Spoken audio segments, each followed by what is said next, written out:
Lord, I've been praying for somebody I've never seen, and I don't care what he looks like, as long as he loves me. No, I'm not particular,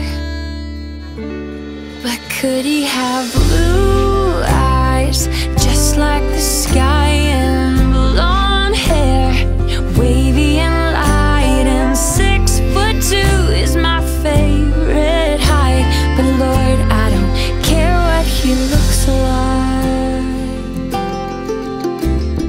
I've been getting so lonesome, waiting for him to come around.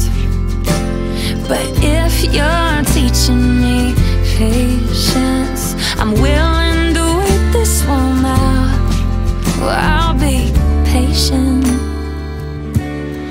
But could we meet by the 1st of July, so we'll hold my hand as they light up the sky and marry me on an April night? But Lord, take your sweet, sweet time.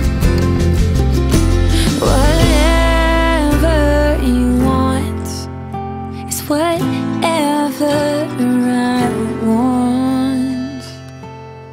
I'm not particular, so if he has green eyes, that would be fine, or brown hair, that's quite alright. Now 6'2" is my fate,